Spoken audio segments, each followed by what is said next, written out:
Good evening. Good evening, everybody. I had to think about it.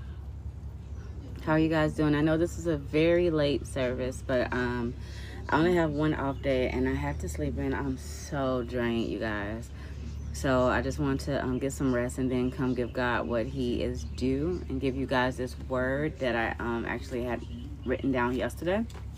It isn't really long, but I think that it's impactful. Mm-hmm.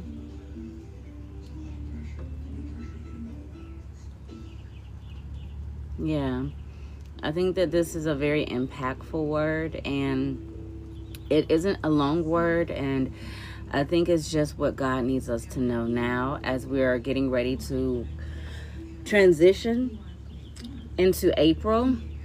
I remember growing up, they used to say April showers bring May flowers, and just that the harvest is coming and it's gonna rain, but it's not raining to flood, it's raining to nurture. And we're gonna get everything that we're gonna get from the rain because it came to feed us and not to defeat us. And although it might look muddy and nasty outside, just know that the rain has the nutrients that it needs. It's raining as we speak. And God is saying, I am watering you, and I am coming in your life, and I'm watering all the places that you are dry. So we're going to be in the book of Genesis this morning, and this is where God had me in the beginning of January, December 31st, January 1st. And He had me circle back to that. But He gave me a different perspective on what He had said. When January 1st, He was like, let there be. And it was just to declare how God did in the atmosphere in the world when He said, let there be light, and He saw that it was good. And He began to declare with His mouth what will be done. There's a declaration that has to come out of your mouth. And if you're ready to declare some things over your life, then it will be so. Remember, after God declared these things and He said, let there be, He saw that it was good. And what's about to happen in your life when you go through and you have these declarations, you're going to see that it was good. God meant it for your good. My grandmother used to sing a song, the devil meant it for bad, but I'm so glad that God meant it for my good. And I remember we were at a family reunion in Tampa. I was 14 years old, and I will never forget, we had a talent show. And it was my first time being in Tampa, and it was like 5 of us in this little Pontiac my mama had, and 5 kids and then 2 adults in the front, and we were all squished in like we were just little fish, sardines in a can. And we drove down there and we had a talent show, and my sister and I were in ROTC, so we did a little drill that we did there, and we called it a day. And then it was my grandmother's turn, and she got up and she began to sing, the devil meant it for bad, but I'm so glad God meant it for my good. Now, my grandmother's a singer. She was on the radio. Her and my granddaddy used to play the piano, and she used to sing. And this song seemed like it went on forever. And I'm thinking, okay, Grandma done. We went to clapping, right? And she would just begin to start it. And I was sitting back like, doggone, Grandma. But as I am an adult, I understand the long-windedness of how the devil meant it for our bad, but how God meant it for our good.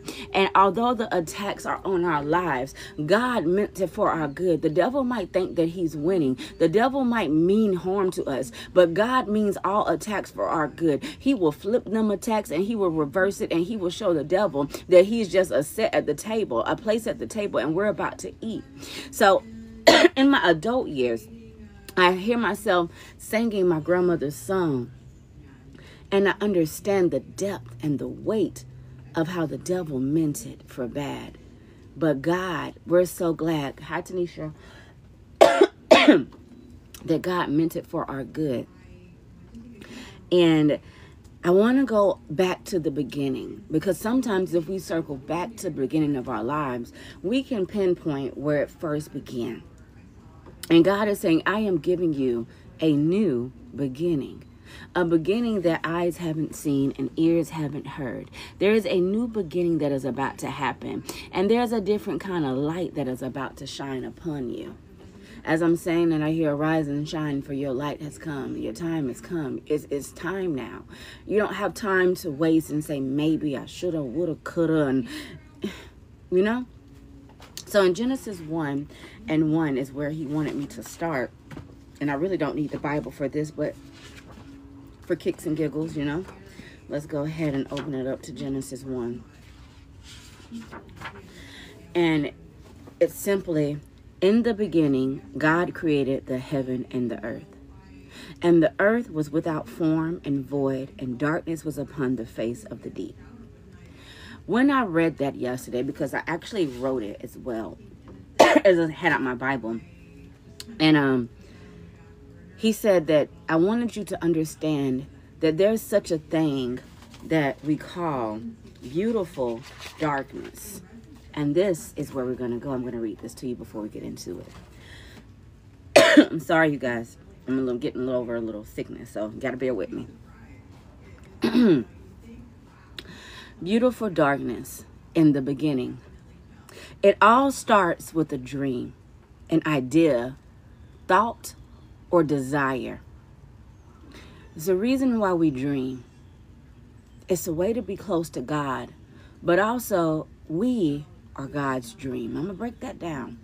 When you think about Joseph and how he was sold, well, really persecuted and thought about being killed. And, oh, that was a little bit much. So we're just going to put him in this doggone well, close him up, and wait for some sellers, some slavers to come by and sell him into slavery because he dared to dream. There's a reason why people try to shut down your dreams before they even begin.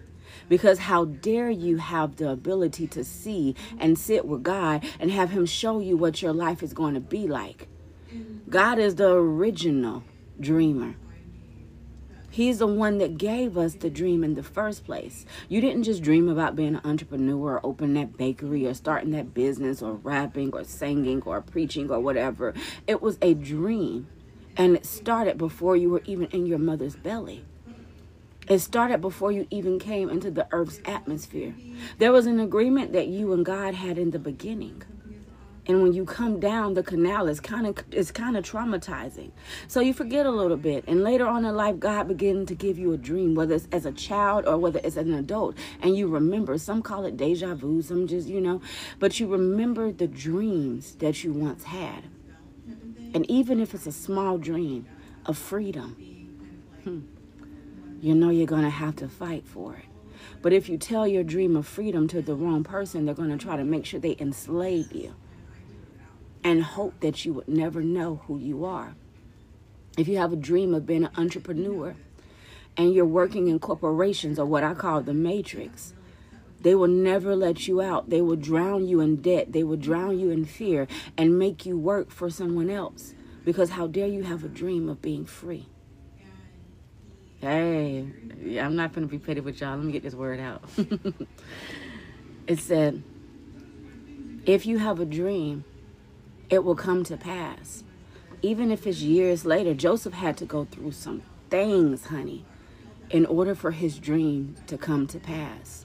And even when the devil had him locked up for something that he didn't do, hoping that he would wither away and die, but you will not die here. You would not die here. This is only the beginning. And in fact, the pushing you and persecuting you really made you really get close to God, because why are they coming after me for a dream if the dream is nothing? Or why are they coming after me as a corporation or as a matrix if I'm nobody but someone on the line? Number 1, 2, 3, 4, 5, when I clock into your job, what does it matter if my dream doesn't come to pass to you, or if it does? If I'm a small fish in a big ocean, what does it matter if I dream? It matters because your dream will crush their reality. It matters because your dream will crush their reality. And your dream is so much bigger. It says, do you know that we are all of these things to God? We are his dream. We are his idea. We are his thoughts. And we are his desires. We are his dreams. because God thought about us. He slept on us and orchestrated us, and he even had down to the fining of our hair, the coarseness of our hair, the smile lines in our face, the way we walk, the way we talk. We are his original design. We are his creation. He made us his grand creation, because in Genesis it gives you a couple of days worth of work, but on that last day he created us. And I love that God breathed in us. A lot of things he just spoke to. Let there be light. Let there be night. Let the creeping things come over here. But it came to us in Genesis 1:26. He said, let us make man in our own likeness. Let us make man in our own likeness. And he said, let us make man in our own image and after our own likeness. And let them have dominion over the fish of the sea, and over the fowl of the air, and over the cattle, and over all of the earth, and over every creeping thing that crept on the earth. God says, I'm going to give them power. I'm not only going to create my children. I'm not only just going to breathe into my children. I'm not even going to just make them in my own likeness and image, but I'm going to breathe into them. And I'm going to say, let them have dominion over everything. Do you know you got dominion? Do you know that every time you breathe in and out, you're breathing in and out the breath of God in your life? Before Jesus touched down to come down to die for us, God created us in his image. And you wonder why the devil can't stand you.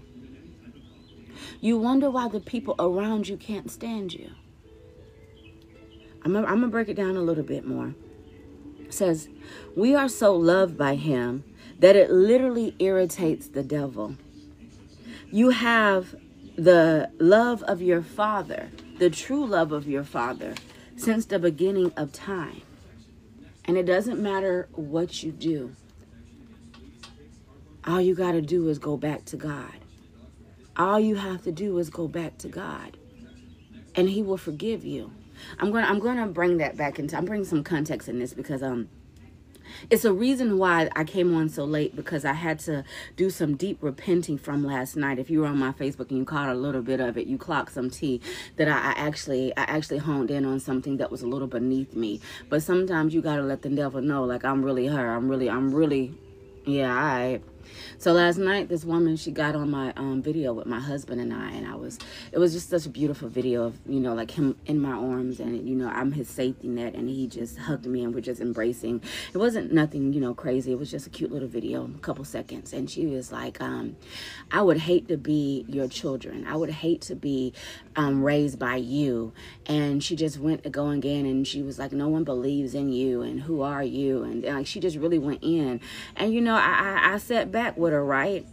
And I was like, you too old and dusty to be sitting on here feeling this kind of way. And, you know, I really went in, because I was like, don't play with me. And I sat back and I said, Lindera, that was so wrong of you to rebuttal that way. And I went on for a good little minute now, because I was up.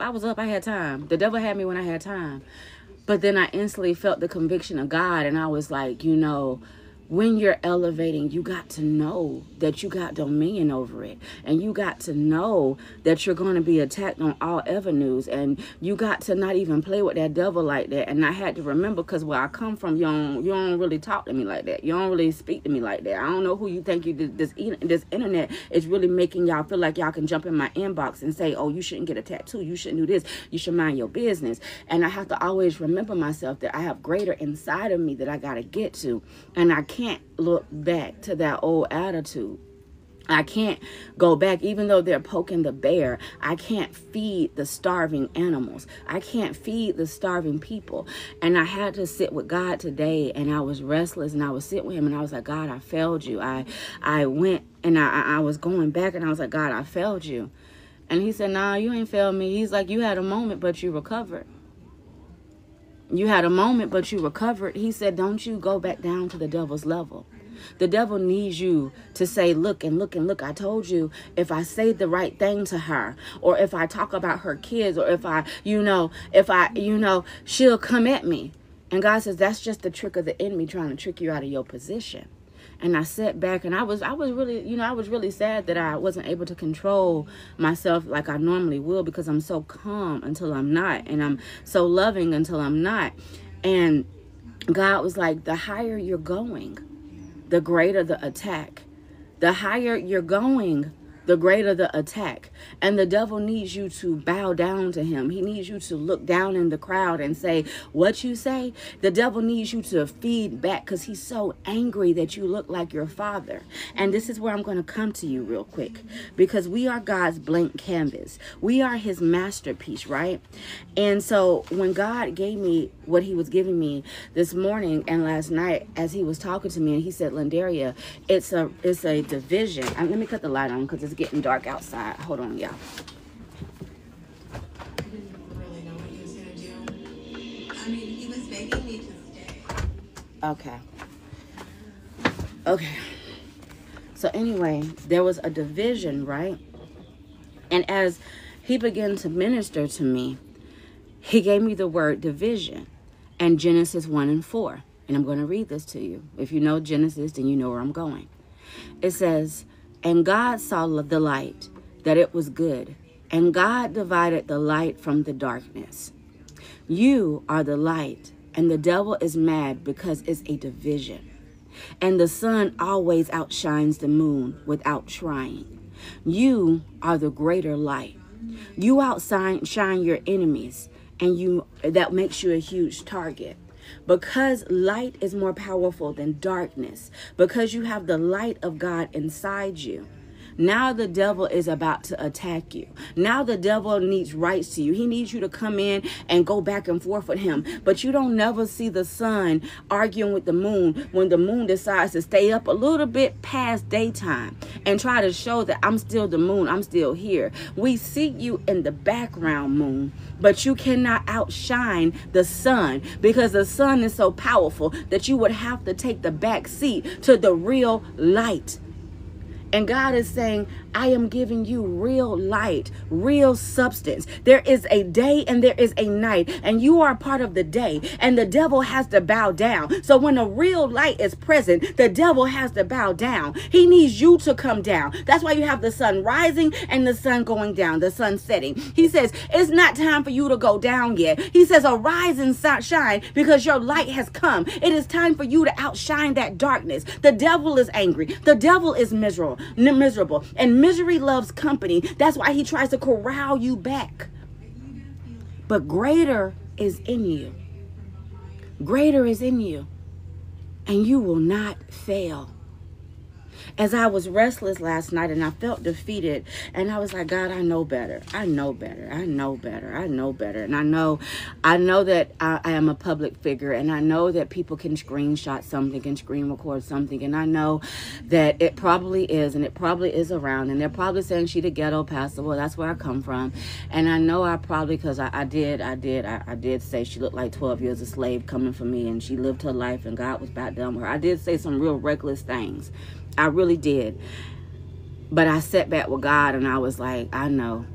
Because I know my mouth, and I know that's the anger that God really, I beg for him to take away from me before I start preaching, because I'm like, these people really don't know me. These people don't know me, God. You sure you calling me to preach?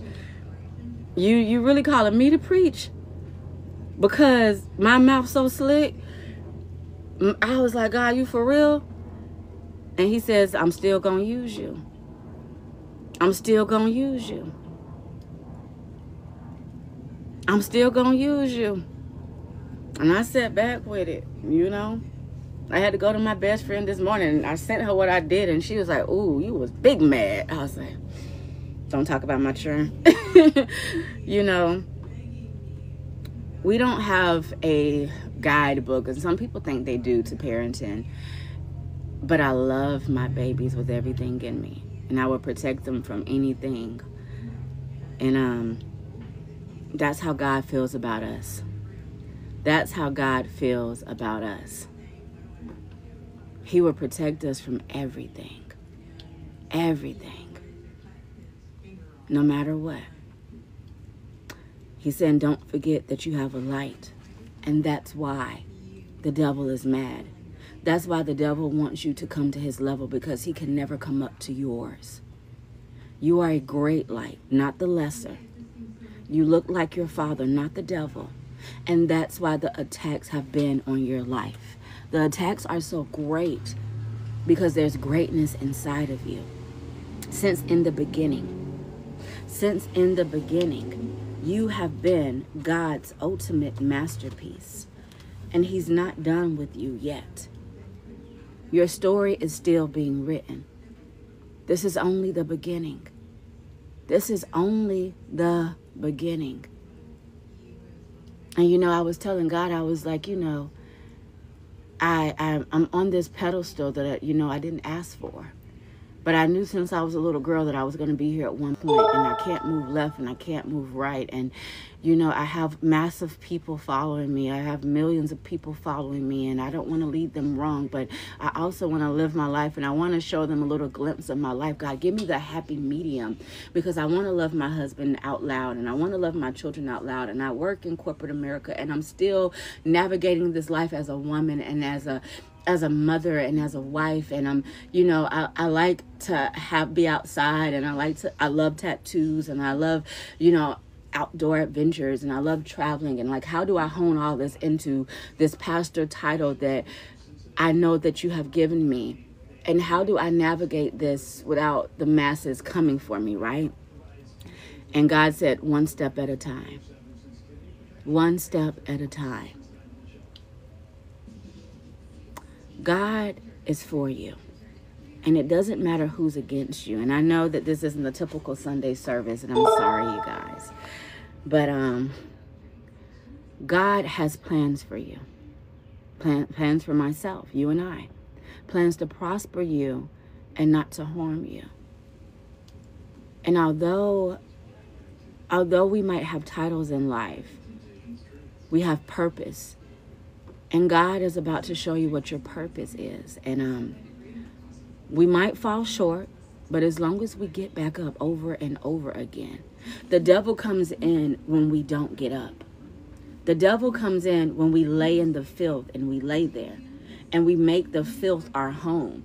And since we relapse, we might as well keep relapsing. We might as well keep shooting the drugs up and keep drinking the drink. We might as well keep the anger. We might as well stay in the filth that we come from, because we're already dirty. But I got a revelation from you.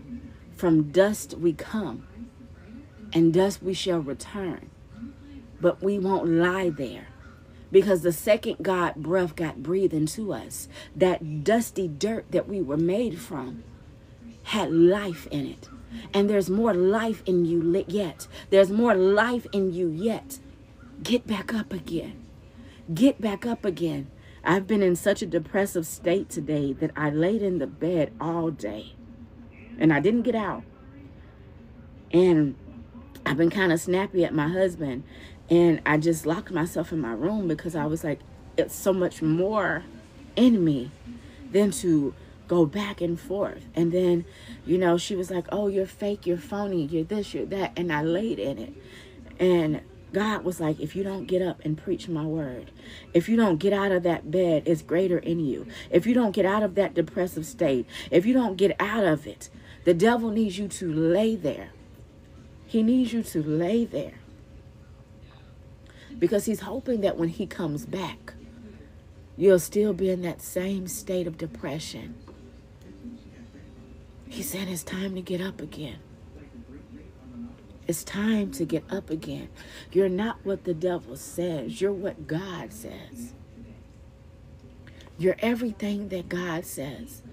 And in the beginning, God said that you were like him. He said, let us make man in our image, in our likeness. We look like our Father. So when the disease comes back, and when the addiction comes back, and when the anger comes back, and when poverty comes back, when all of these things come back, we have to go back to the beginning of the Word. Because God created us in his image and his likeness. And he saw that it was good. And he even loved us so much that he said it's not good for man to be alone. And he created the woman from the womb of the rib of the man. And he put it in her chest. So even as a woman, we have a purpose. And even as a man, you have a purpose. He loved us so much that he made sure that we were all together. There's power in unity. But we will not succumb to depression. We will not be defeated by addiction. There's greater in us. And it's just a comma, not a period. It's just a comma, not a period. Our life is just beginning. Even at 50, 60, 70, whenever you find God is when your life just begins. I found God when I was 29. 2019 is when I began to really walk with God. So around 33 is when I really start walking and talking with God the way I should have. Now, I've been brought up in the church. I come from a church background. My mama's an evangelist, my aunt's a pastor, my grandma sings in the church, and I come from so many church backgrounds. All my family is just filled with church, and I come from that. But until you have your own relationship with God, you will never really know what it is. You can be in there. I caught the Holy Ghost so many times. I felt him around me. I had chills so many times. I had dreams and visions. But it wasn't until I had my own relationship with God that I really started living. And that's when I believe my life started beginning. When you find out God for yourself, no one can tell you that he isn't real. No one can tell you that he isn't real. We can speak in tongues, we can dance, we can catch the Holy Ghost, we can do all these things, but until you have a relationship with God, and he sits you down and gets in your chest and it gets on you and he arrests you and you're rocking and you're wailing and you're crying and you're screaming out no one but you, you don't know what it feels like.